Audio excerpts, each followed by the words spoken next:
Hi everyone, welcome to my channel. Today I'll be sharing my version of an altered puzzle, and basically I am adding an argent layout to this puzzle that you're looking at. Now this is a plain white puzzle, but you can definitely use a puzzle that has a print on it. I would suggest maybe you cover it with a bit of white gesso before you begin working on it. So here I'm going to be using my Dylusions paints, and they are brand new. As you can see, I'm finally getting to dig into them, and these paints are very nice to work with. The colors are bold and they cover really nicely.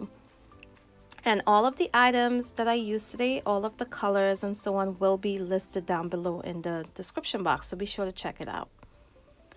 So the first thing I'm going to do is turn my puzzle over, and I will go ahead and number each piece, and that way once I'm putting it back together after I completed the design, it will be a lot easier to put it back together.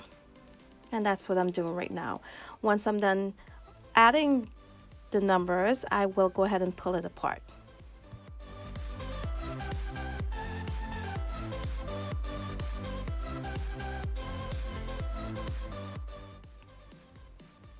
So you can see I have my puzzle pieces to the left side, just in a random pile. I do not have them in any particular order. And I am going to use my fingers to apply the paint. Now you can use a paintbrush or sponge, or maybe even a baby wipes to apply the paint, but I decided to go the messy route and use my fingers today. Now the paint color that I'm using right now is called London Blue, and I'm just grabbing up any random piece and just adding this color to both of them. And I will also add a bit of that orange, and that is called Squeezed Orange. And here I'm going to use my fingers and just apply a bit of that orange and mix it with the blue. And then I'll continue adding various colors to my puzzle pieces. Now, like I mentioned before, I will have all the colors listed down below, but the colors I used were cut grass, that will be the green, and the pink would be Bubblegum Pink. And I believe those are the only 4 colors I used on these pieces.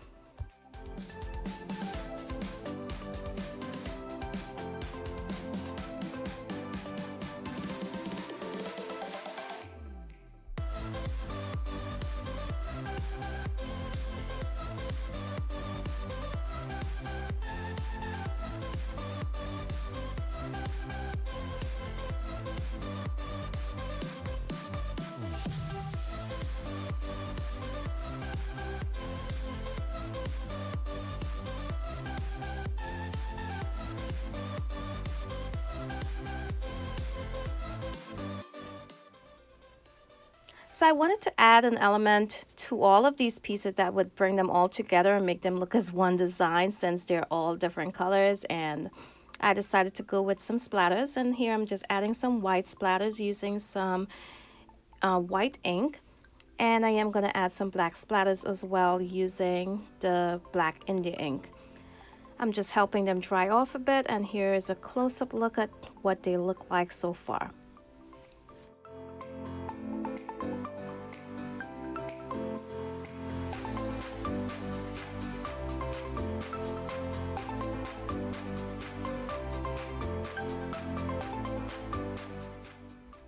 So here I'm going to use this small stencil, and it's called Flower Pop, and I am going to add a design to my puzzle piece, and I am using my Posca paint pen as well in the color white, and that paint pen gave me a hard time to get it flowing, and you can see on my scrap paper I might have a pool of white ink there where I flooded my pen. And basically I just drew lines across each petal, and now I'm just gonna go ahead and outline them using that Posca paint pen.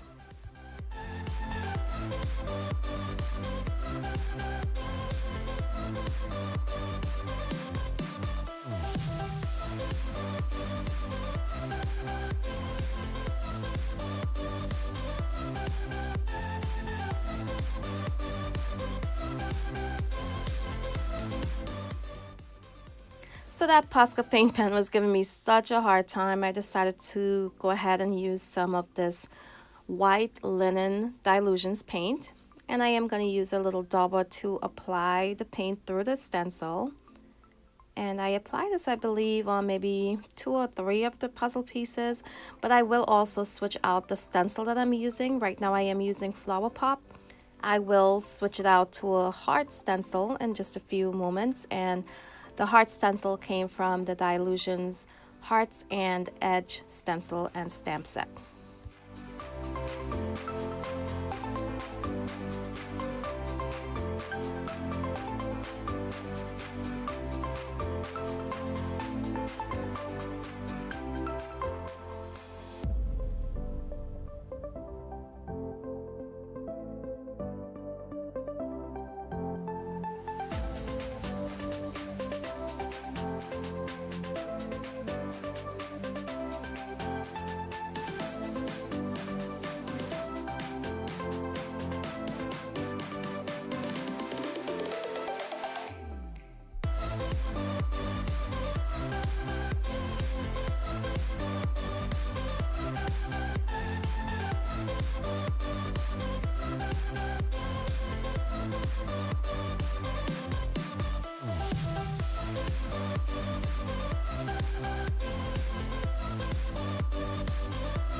So as you can see, the puzzle pieces have designs and different colors on them, and I wanted each piece to stand out a bit from each other, so I am using the Tim Holtz Distress Crayon in the color Black Soot, and I am going to apply that all around each piece of the puzzle, and I am using moist baby wipes to apply the Distress Crayon. And up next, I will add a bit of stamping to each of the puzzle pieces, and I will be using Anatomy of a Page, and that is a stamp set by Dylusions. And I will go ahead and add the circle design on each of the puzzle pieces using the archival black ink.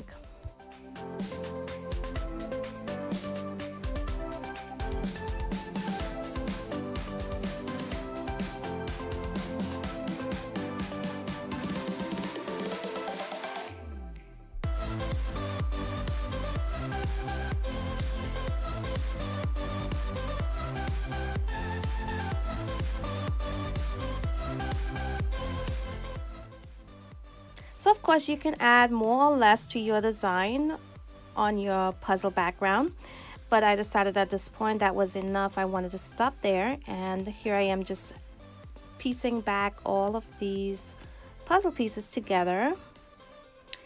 And it did feel a bit loose, and I did not want them falling apart on me, so here I'm just going to add a bit of tape to the back of the puzzle, and I may go back in there and add just a bit more just to make sure they're nice and secure. And here I am going to turn it over, and I absolutely loved how it turned out. And next up, I will go ahead and add a little bit more detail as far as some word phrases to my pieces. I did not add a main focal point, and that is something you can definitely add to your layout. But I really did not want to cover up any of the designs on each of these pieces. So here I pulled out these planner type stickers, and they are meant for the Dylusions Creative Diary. And I will go ahead and add one of those, actually 3 of those stickers to my background. Now you can see I tried adding it onto that white sticker as well, but like I mentioned before, I did not want to cover up any of these pieces at all. So I decided to just add the Claire stickers directly to the puzzle pieces. Now that one that I'm adding right now says Live, Laugh, Love. And next up I will add another one that says Keep It Real, and a third one that says Make It Happen. Now I will have some close-up photos at the end of this video, And of course, at the end of this process, I will bring it up closer to the camera so you can get a better look at what all of these elements look like.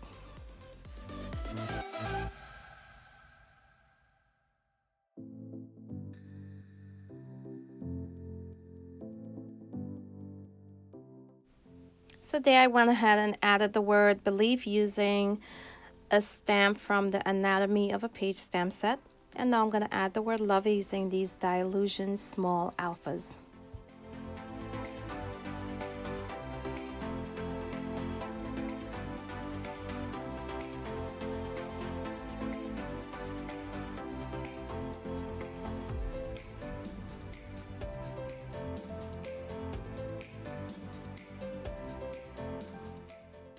So at this point, I felt like my background was pretty much completed and it just needed a little extra something. And here I'm just going to add a white border using the white linen paint. And I'm also adding a bit more splatters using this silver acrylic ink.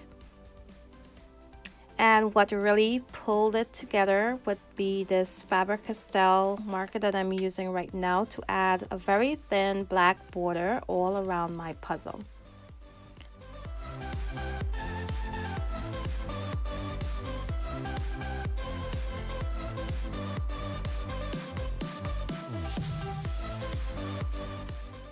And next up, I'll go ahead and seal the puzzle using the Artist Loft Gloss Super Heavy Gel. And I will go ahead and apply that gel using the Prima silicone brush, which I highly recommend.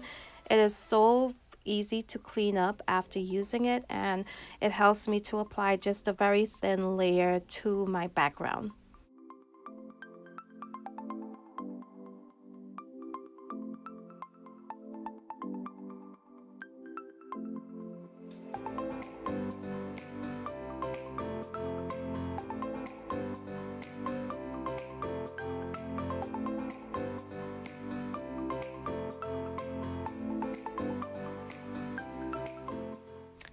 So I hope you guys enjoyed this process today. If you did, go ahead, give me a thumbs up.